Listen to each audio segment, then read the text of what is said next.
dan merasa tenang daripada tipu daya Allah Ta'ala, wal qunuti dan putus asa min rahmatillahi ta'ala daripada kasih sayang Allah subhanahu wa ta'ala. Dua aja dah. Wallahu a'lam bishawab. Saudara sekalian yang mulia, di dalam kita menuju kepada Allah subhanahu wa ta'ala, dalam mengisi hari-hari kita di alam dunia ini, ada tiga hal yang harus kita fahami bersama. Yang pertama namanya kha, yang kedua namanya ha, yang ketiga namanya jin. Tiga ini kunci supaya manusia bahagia di dunia dan bahagia di akhirat. Apa itu kha? Kha itu artinya takhliyah. Takhliyah itu mengosongkan hati dari akhlak yang tercela. Apa itu ha? Ha itu artinya tahliyah, mengisi hati dengan akhlak yang terpuji yang dibimbing oleh Nabi besar Muhammad sallallahu alaihi wasallam. Yang ketiga jim.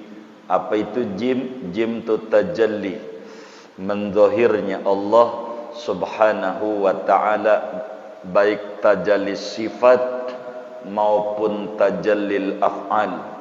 Adapun tajalli zat, sebagian ulama menolaknya daripada tajalli zat.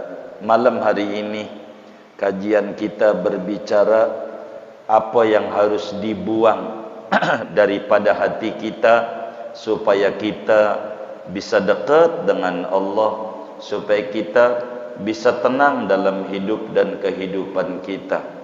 Kata kiai kita yang kedua yang harus kita buang daripada diri kita adalah wal amni min makrillah, merasa tenang daripada tipu dayanya Allah subhanahu wa ta'ala. Di dalam Al-Quran pada surat Al-A'raf ayat 99, Allah subhanahu wa ta'ala berfirman, fala ya'manu makarallah illal qawmul khasirun. Tidak merasa tenang daripada balas tipunya Allah kecuali yang merasa aman adalah kaum golongan yang merugi. Muslim yang pengen bahagia di dunia dan di akhirat wajib mengosongkan hatinya daripada punya pikiran hidup tenang-tenang saja walaupun tidak ibadah. Orang yang tenang-tenang saja padahal tidak ibadah, ini namanya disebut terjangkit penyakit al-amni min makrillahi ta'ala, merasa tenang daripada tipu daya Allah. Bahasa kitanya namanya istidraj. Bahasa Betawinya diambulin. Enggak sholat, enggak puasa, enggak zakat, dagangnya makin laris, badannya sehat, keker segala macam, ibadah enggak. Yang kayak begini namanya istidraj, terkena penyakit al-amni min makrillahi ta'ala. Perlu difahami oleh muslim, manakala hidayah Allah tidak ada pada diri kita, manakala istiqamah dalam ibadah jauh dari diri kita, manakala iradat Allah, qada dan qadar kita tidak mengerti pada qada syar dalam diri kita, kita terjangkit penyakit al-amnu min makrillah. Manakala hidup kita tidak mau mengaji, tidak mau ibadah, demennya ngaji, pagi ngaji, dohor ngaji, malam ngaji, sampai jam 12 malam masih ngaji juga. Waktu ditanya sama anaknya, sama tetangganya, baba lu kemana tong? Lagi ngaji. Tanya lagi sore, baba lu kemana? Ngaji. Sampai jam 12 malam ditanya, baba lu kemana? Ngaji. Di mana ngajinya? Di gardu non, di sebelah dekat kantor RW. Dilihat lagi geserin benteng, luncur. Itu sih bukan ngaji, ngatur biji. Gitu, ngatur biji dikata ngaji. Ini nggak bener ini. Begitu. Bila kita hidupnya seger buger, ibadah nggak mau, dagang kita laris, kita patut curiga kita terjangkit penyakit namanya al-amnu min makrillah. Jangan bangga dengan harta kita banyak, jangan bangga dengan badan kita keker, karena kita lagi kena al-amnu min makrillah. Merasa tenang daripada tipu daya Allah, lagi diambulin sama Allah, diambulin, ayo diulur, dilulu, laksana bocah naik pohon, dilarang, jangan naik aja, ya udah terusin. Nah, itu namanya diambulin. Begitu Allah, dikasih dagang laris, badan sehat, ngaji nggak mau, ibadah nggak mau. Ini orang namanya kena penyakit al-amnu min makrillah. Yang kayak begini namanya disebodoh-teingkan oleh Allah. Begitu, kita nyolong nggak ketahuan mulu, nyolong nggak ketahuan. Ini bukan selamat-selamat, bukan, tapi lagi diulur sama Allah, ditipu daya oleh Allah Subhanahu wa ta'ala. Biar apa? Biar dosa kita banyak dan di nerakanya biar tambah lama. Ini namanya istidraj. Karena itu ulama mengajarkan doa kepada kita yang mesti kita baca, Allahumma la tu'minna min makrik wa la tunsina min dzikrik wala tahtik anna sitrak wala taj'alna minal ghafilin ya arhamar rahimin. Tuhan, jangan kau berikan ketenangan pada kami dari tipu daya. Tuhan, jangan kau lupakan kami daripada berzikir mengingatmu. Tuhan, jangan kau buka tabir daripada tabirmu, dan jangan jadikan kami daripada orang-orang yang lalai. Sebab fala yakmanu makarallah illal qaumul khasirun. Tidak merasa anteng dan tenang daripada balas tipunya Allah, melainkan orang-orang yang merugi. Moga-moga Allah selamatkan kita daripada penyakit al-amni min makrillah, merasa tenang daripada balas tipunya Allah Subhanahu wa ta'ala. Bila badan kita segar, ibadah enggak mau, solat enggak mau, maka jangan bangga dengan segernya badan, jangan bangga dengan kekernya badan, jangan bangga dengan banyaknya duit, sebab kita sebetulnya lagi diusir dari halaman Allah, tidak boleh dekat dengan Allah Subhanahu wa ta'ala, dan itu merupakan kerugian besar.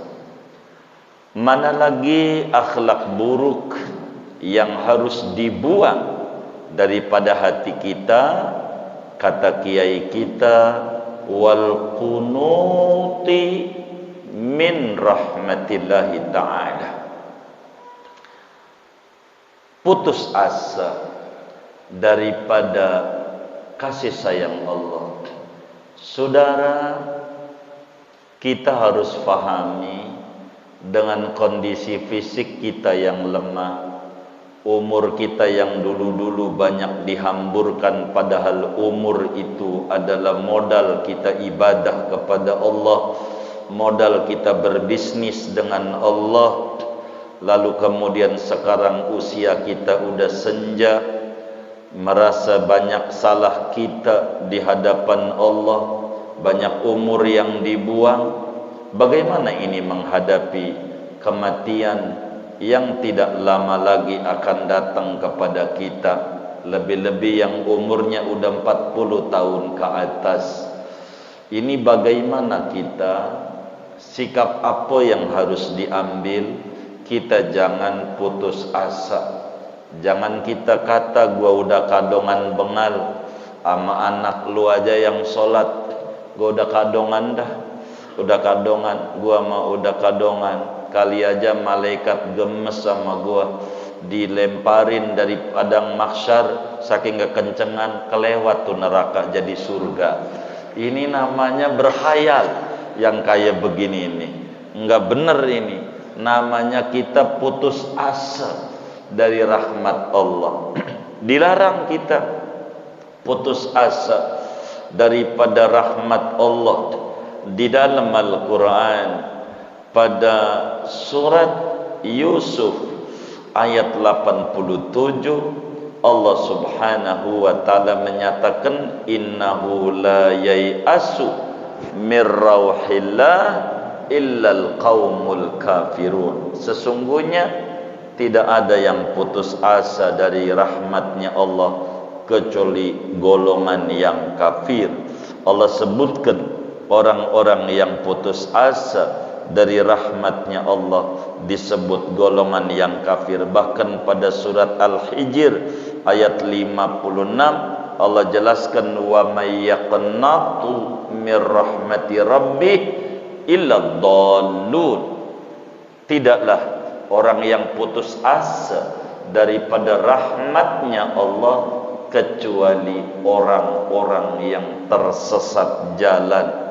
Saudara, kita tidak boleh suudzon dengan Allah, kita enggak boleh putus asa daripada rahmat Allah. Meski umur kita banyak terbuang kemarin, duit kita waktu banyak sedekahnya di tempat jaipongan, ditimbang panggil Kang Mas kasih 50.000, apa namanya, nyawer ya, sedekah. Bukan sedekah ini, mau nyawer namanya, nyawer. Sekarang nggak punya duit, ini bagaimana ini? Jangan putus asa. Kasih sayang Allah luas. Jangan merasa kita udah kadongan, udah tua, biarin neraka-neraka. Jangan. Kita dilarang putus asa. Saudara, ada orang soleh tempo dulu, amat sangat luar biasa di dalam hidupnya, tidak pernah pantang menyerah pada kasih sayang Allah. Bahkan dari berbagai pintu-pintu rahmat Allah, yang kalau kita masuk masjid kita baca Rabbighfirli dzunubi atau Allahumma gfirli dzunubi waftahli abwaba rahmatik, buka bagiku pintu-pintu kasih sayang. Maknanya enggak boleh putus asa dari rahmat Allah. Dulu ada orang soleh, kalau udah malam nih saudara, badan udah payah, kaki jalan udah kotek dengkulnya, udah kurang kuat untuk ibadah. Dia kalau malam jam 12 dia duduk di rumahnya, dia wudhu, dia duduk, dia nangis, meminta, menengadahkan tangan kepada Allah, tidak mau putus asa. Dan doanya amat sangat menakjubkan, dikagumi oleh banyak ulama. Dia bilang begini, Allahumma Ya Arhamar Rahimin, Ya Arhamar Rahimin, Ya Arhamar Rahimin, irhamni, irhamni. Kata dia doanya, Allahumma innaka taqul fi kitabikal aziz al-munazzal ala rasulika Muhammad sallallahu alaihi wasallam an-nabiyil mursal, faman taba min ba'di dhulmihi wa aslaha fa innallaha yatubu alaihi innallaha ghafurur rahim. Ala ya Rabb inni tubtu ilaika farhamni. Ya Rabb, fa illam akun ahlan lidzalik fa innaka taqul wa kana bil mu'minina rahimah.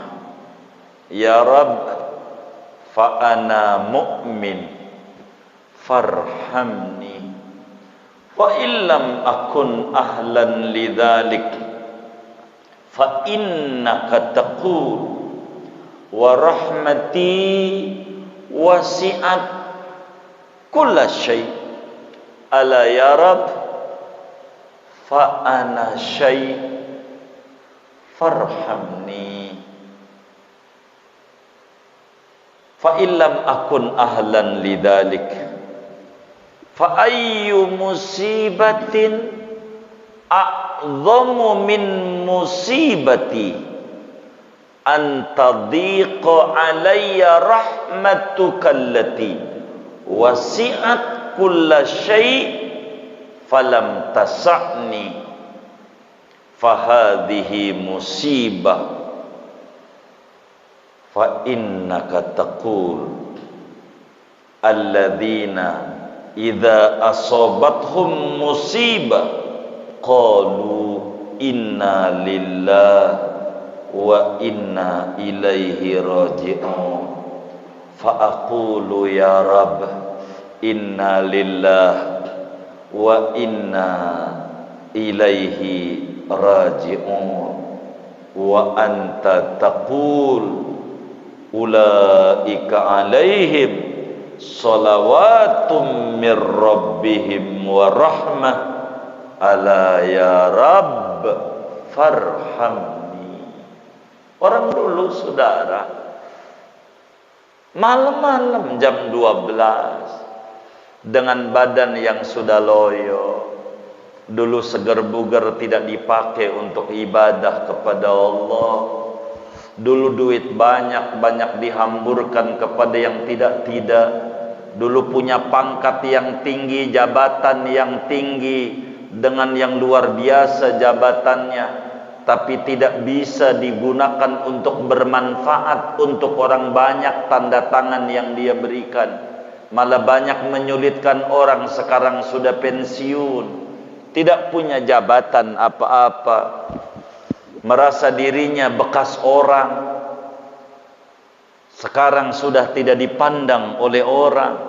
Dia malam jam 12 dia duduk di sejadah berdoa, Ya Arhamar Rahimin, wahai Tuhan yang Maha Penyayang, irhamni, berikan kasih sayangmu kepadaku, berikan rahmatmu kepadaku. Ya Rabb, saya baca dalam Al-Quran begitu banyak Engkau mendidik untuk saya tidak boleh putus asa dari kasih sayangmu.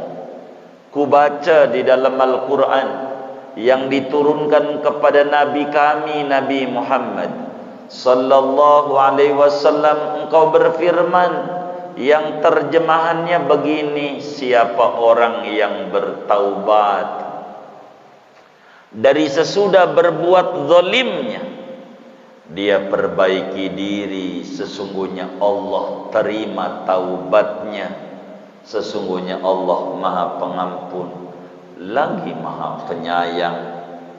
Ya Rabb, saat ini aku bertaubat kepadamu sesuai yang kau firmankan ini. Aku bertaubat ya Rabb, sejak detik ini kau janji kepada orang yang bertaubat memberi kasih sayang. Ya Rabb, saya bertaubat, berikan rahmatmu kepadaku ya Rabb.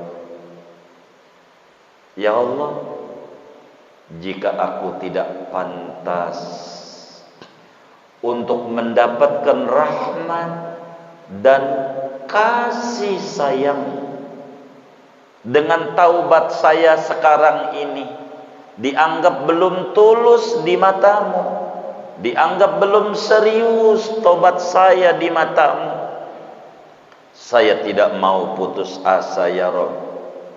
Ku baca juga firman-Mu yang diturunkan kepada Nabi kami, Nabi Muhammad. Dalam ayat yang lain kau berfirman, ya Rabb, Allah itu maha kasih sayang kepada orang-orang yang beriman. Ya Rabb, saya mukmin, saya beriman kepadamu, beriman kepada Nabi-Mu, Nabi Muhammad sallallahu alaihi wasallam.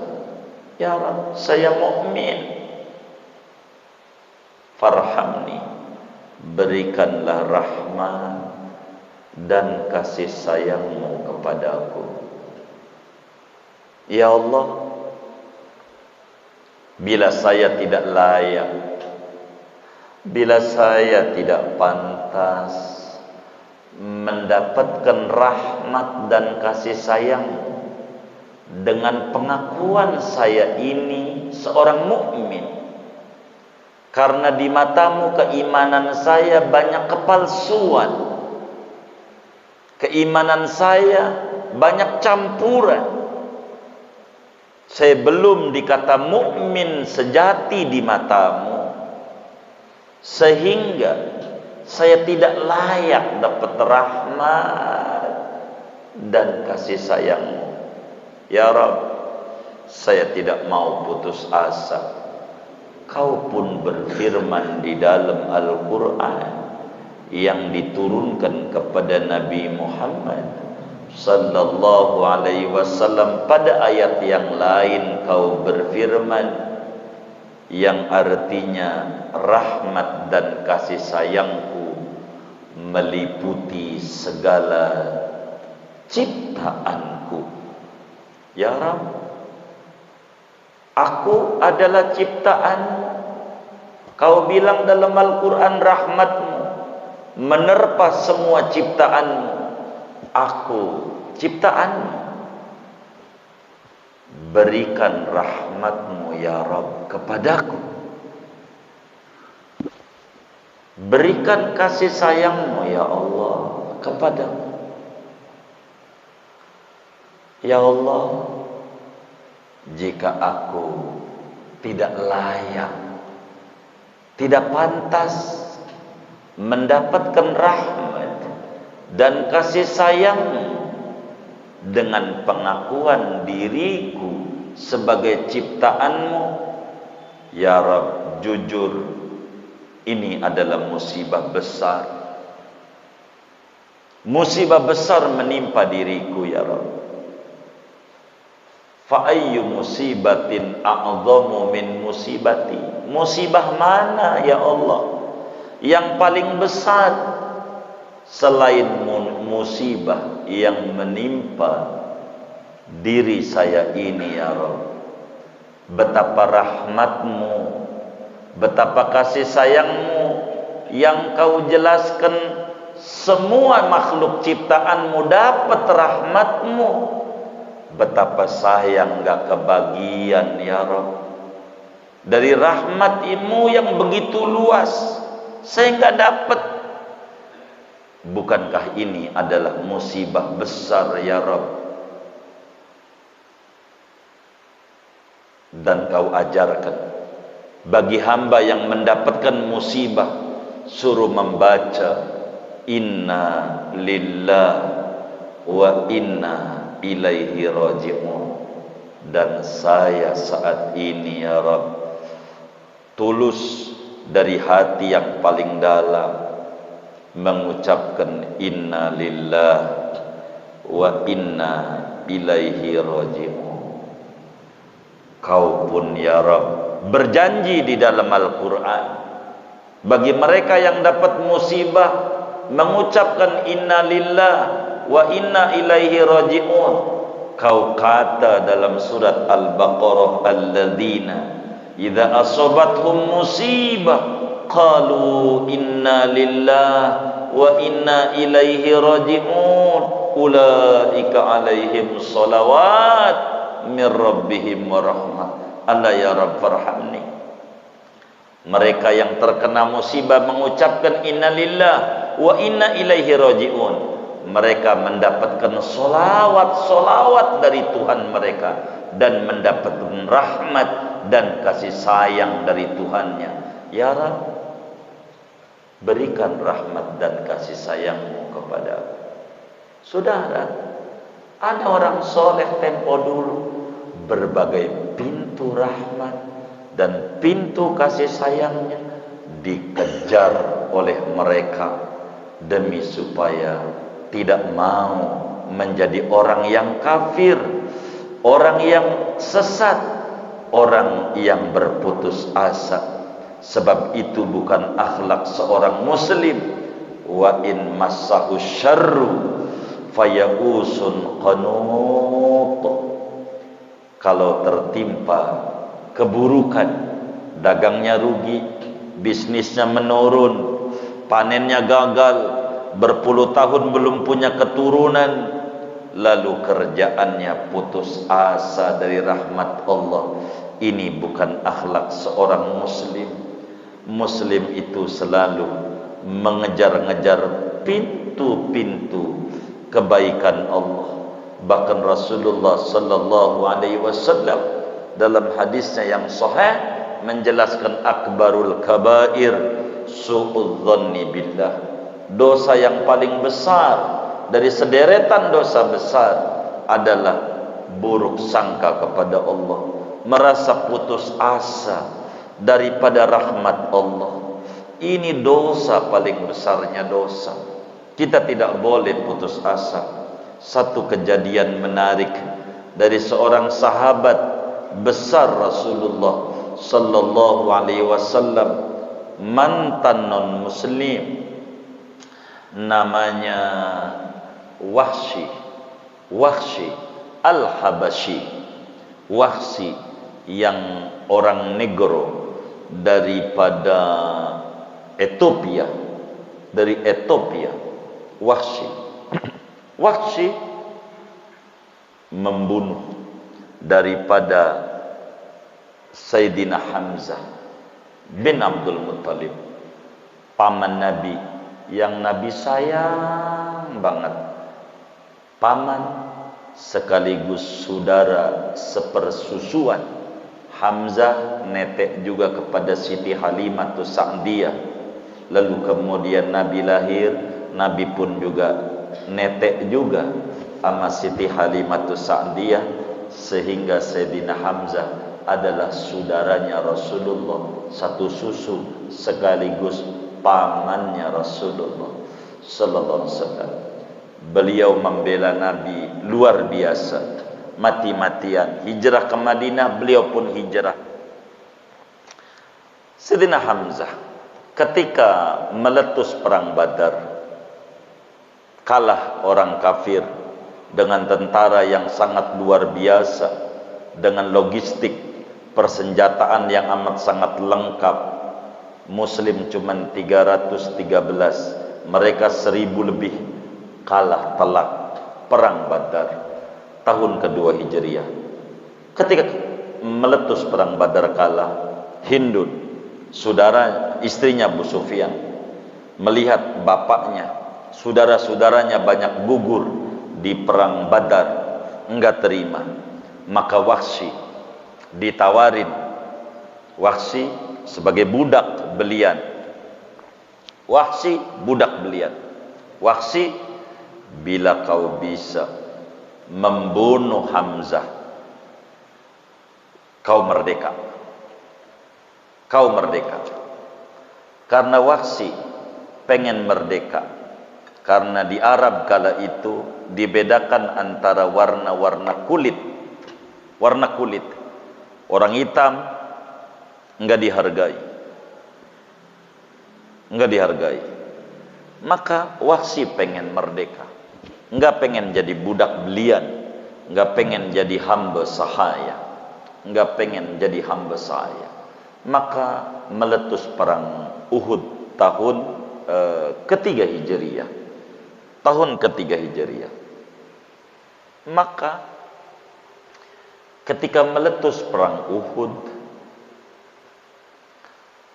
Sayyidina Hamzah gugur di medan juang di Uhud. Maka di Uhud itu ada 70 syuhada di Uhud. Yang besar 3, Sayyidina Hamzah bin Abdul Muttalib, Abdullah bin Jahash, Mus'ab bin Umair.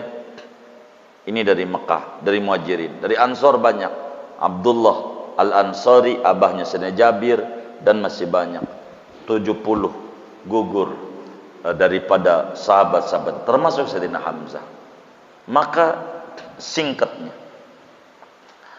ketika Sayyidina Hamzah gugur, Wahsy enggak dimerdekakan juga. Akhirnya nagih dia, mana janjimu? Hamzah udah saya bunuh. Saya nanti ceritakan, karena dia di hadapan Nabi dongeng bagaimana membunuh Sayyidina Hamzah. Maka kemudian itu tahun 8 Hijriah, penaklukan kota Mekah dengan Nabi membawa pasukan 100.000 lebih menuju Mekah. Wahsy pun juga lari terkocar-kacir. Sesudah merdeka tetap aja Wahsy di kelas 2 kan juga, walaupun dia merdeka, karena dalam dunia kafir tetap aja nggak ada harganya. Orang harus berkulit putih yang harus dimuliakan, yang hitam tetap aja nggak punya nilai, nggak punya nilai. Maka Wahsy bingung. Ada ketertarikan dengan Islam, nyuruh bininya untuk bertanya kepada Rasulullah SAW saat penaklukan kota Makkah tahun ke-8 Hijriah. Bininya nanya, wahai Nabi Muhammad, bila orang dari kafir bertaubat pengen Islam, diterimakah Islamnya? Yo, diterima, biar dia orang kafir. Lalu si bininya Wahsy, saya lupa ini namanya, balik ke Wahsy, jelasin, diterima. Lu bilang enggak kalau yang tobat itu Wahsy, karena tahu Nabi terpukul dengan wafatnya Sayyidina Hamzah, luar biasa. Maka kata bininya Wahsy, enggak saya bilang, bagaimana anda yang tobat itu Wahsy? Maka kemudian bininya datang lagi, wahai Nabi Muhammad, andai ada orang berbuat salah, pengen taubat masuk Islam, diterimakah taubatnya? Diterima. Bagaimana kalau Wahsy? Sekalipun semodel Wahsy, kalau dia serius bertaubat, diterima taubatnya Allah. Wahsy datang kepada Nabi, pengen menyatakan Islam. Kata Wahsy, ya Rasulullah, wahai Nabi Muhammad, saya tertarik dengan ajaran-ajaranmu, tapi mengganjal dengan diri saya pada ayat yang diturunkan kepadamu. Orang yang berzina, orang yang membunuh orang, begitu tuh. Orang yang zalim ini akan kekal di neraka. Wa yakhlud fihi muhana. Begitu. Orang yang syirik, orang yang membunuh orang, orang yang berzina, yudha'af lahul azab, dilipat gandakan adab. Ini bagaimana? Saya ini musyrik, saya ini berzina, saya ini membunuh orang, bahkan saya bunuh paman Hamzah. di tangan saya dengan tombak saya dan panah saya. Kata Nabi, illa man taba wa amana wa aslaha, kecuali, kan ada lanjutannya, orang yang taubat. Kalau dia taubat, maka wa amana, dia iman, masuk Islam, maka diterima taubatnya. Kata Waqsi, saya siap masuk Islam, tapi masih mengganjal di hati saya. Adakah ayat yang lain yang memberi motivasi saya biar saya muslim mantap? Kata Nabi, ada. Innallaha la yaghfiru an yushraka bihi wa yaghfiru ma duna dzalika liman yasha. Sesungguhnya Allah tidak mengampuni dosa syirik, tapi Allah mengampuni dosa selain syirik bagi siapa yang dikehendaki. Wahai Nabi Muhammad, saya paham ayat ini. Allah mengampuni dosa selain syirik, tapi kan dijelaskan bagi orang yang dikehendakinya. Apakah saya ini dengan Islam saya diampuni? Apakah saya termasuk orang yang dikehendaki oleh Allah dapat ampunan, ataukah saya termasuk orang yang dikehendaki tidak dapat ampunan? Masih adakah ayat yang lain, wahai Nabi Muhammad, agar supaya saya itu tenang? Saya ini pengen dengan Islam, wahai Nabi Muhammad. Maka kata Nabi, ada.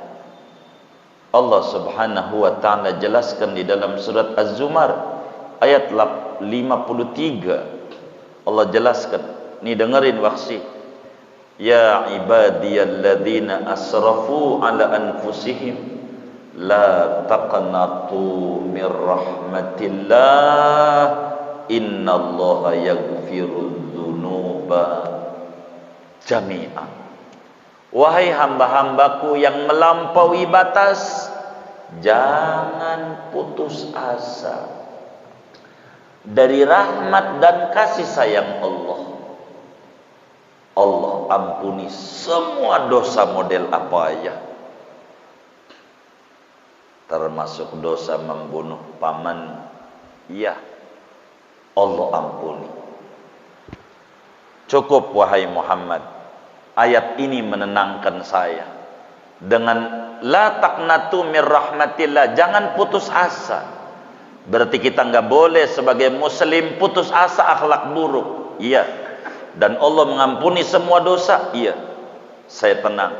Mulai saat ini, wahai Nabi Muhammad, dengarkan, asyhadu an la ilaha illallah wa asyhadu anna Muhammadar Rasulullah. Aku yakin tiada Tuhan selain Allah, dan aku yakin Nabi Muhammad utusan Allah. Masuk Islam lah Waqsi. Tapi saudara, Nabi nanya sama Waqsi,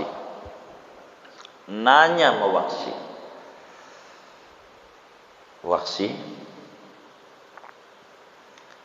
bolehkah engkau cerita bagaimana peristiwa engkau membunuh paman kesayangan saya, Hamzah bin Abdul Muttalib? Pengen tahu sejarahnya? Iya, kata Nabi. Begini, diceritakan proses pengen merdeka. Singkatnya, dipanahlah Sayyidina Hamzah dengan panah Waqsi yang sudah diisi racun. Kenalah pahanya Sayyidina Hamzah, nembus dari paha kanan ke paha kiri. Jatuh Sayyidina Hamzah, kena panah Waqsi. Udah jatuh, kemudian tembak lagi, kena dadanya. Banyaklah 70 panah masuk kepada Sayyidina Hamzah dan meninggal dunia sebagai syahid di perang Uhud. Udah mati, diparanin sama Wahsy. Dilihat udah mati Sayyidina Hamzah, gugur di medan juang.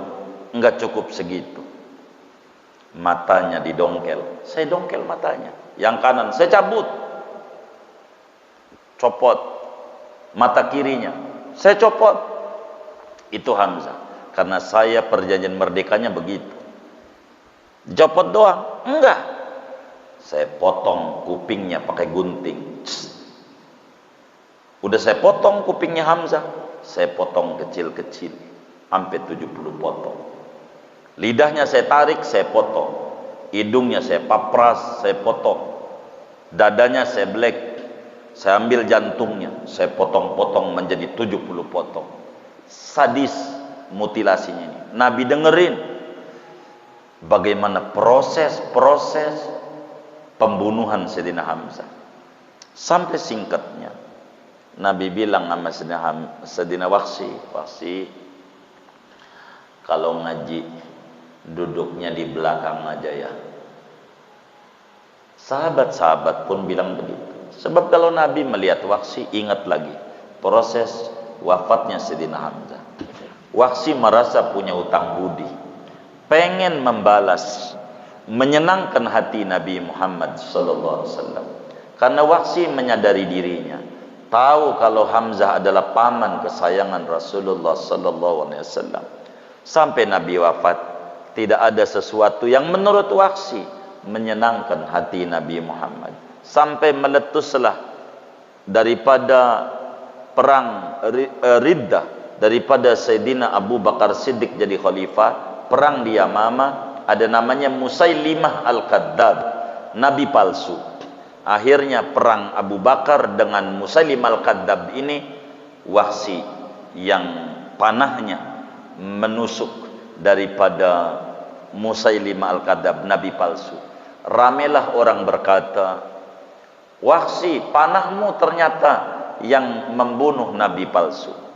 Maka kemudian Wahsy datang, melihat benar panahnya dia yang mematikan nabi palsu Musailimah Al-Kadzab, musuh bebuyutan Rasulullah SAW. Maka Wahsy tersungkur dan Wahsy bilang, ya Allah, dengan tangan ini saya pernah membunuh orang yang paling dicintai oleh Rasulullah, Hamzah bin Abdul Muttalib.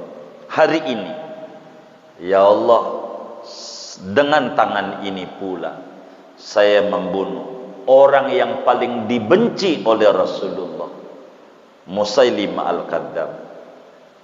Moga dengan tangan ini Rasulullah senang kepada saya. Rasanya saya puas, udah bisa menyenangkan hati Nabi Muhammad. Wahsy luar biasa. Singkatnya materi kita dari cerita panjang adalah betapa Wahsy tidak putus asa, yang amat sangat luar biasa, membunuh daripada orang yang dicintai Nabi Muhammad. Dia taubat menjadi muslim yang benar. Sampailah Wahsy di Syria, makamnya diziarahi banyak orang, berdampingan dengan makam Sayyidina Sauban. Ada rezeki luas, kita insya Allah suatu saat kita ziarah ke makamnya Sayyidina Sauban dan Sayyidina Wahsy yang berdampingan di Suriah. Ini begitu makamnya.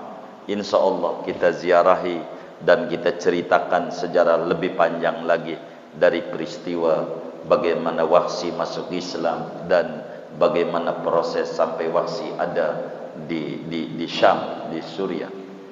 Saudara, singkatnya, kita jadi muslim jangan putus asa. Anggap aja kita yang sudah tua, yang dulu kurang ibadah, ini SD kelas 6 sekarang ini. Bila kelas 1 rapotnya merah, 2 merah, 3 merah, 4 merah, 5 merah. Dan innamal a'mal bil khatim. Amal itu yang dilihat adalah ujungnya. Maka jangan putus asa.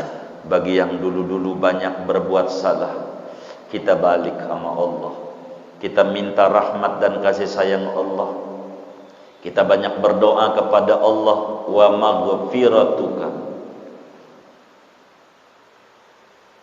arja indana min a'malina, wa rahmatuka arja indana min a'malina. Rahmatmu ya Rabb amat sangat diharapkan dibanding daripada amaliyah-amaliyah kami. Wa maghfiratuka awsa'u lana min dunubina. Rahmatmu ya Allah lebih luas lagi dibanding daripada dosa-dosa kami.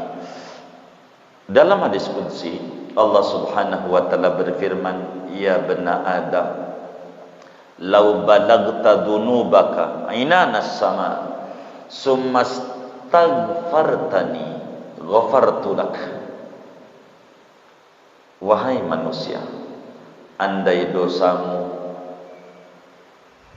memenuhi langit saking banyaknya, tapi kamu tidak putus asa minta ampunan kepadaku, aku ampuni dosamu, tak peduli sebanyak apa dosamu. Karena itu saudara, layak bagi kita bersama husnudzon kepada Allah, membanyakkan rojak kepada Allah, jangan suudzon. Lebih-lebih kita yang sudah senja, la yamutanna ahadukum illa wa huwa yuhsinu dzanna billah.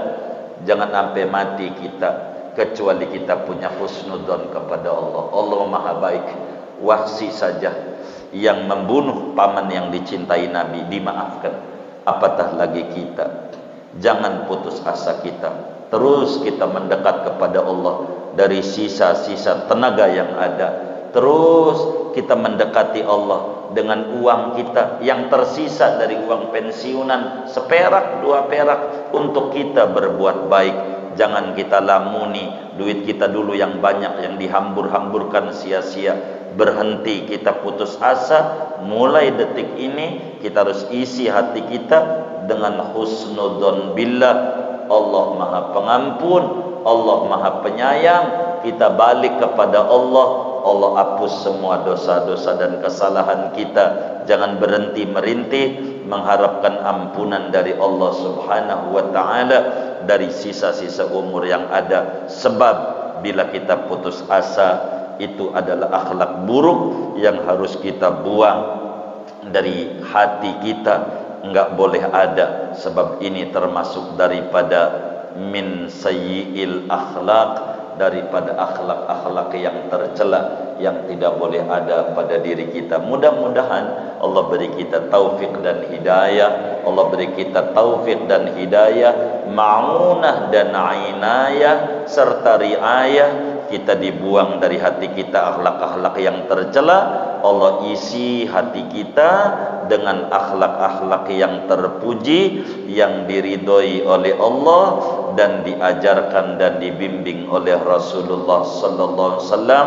Terus kita mendekat kepada Allah, banyak beristighfar, banyak memohon ampun kepada Allah. Yakini dengan ketulusan kita minta ampun, Allah ampuni dosa-dosa kita sebanyak apapun. Amin ya rabbal alamin.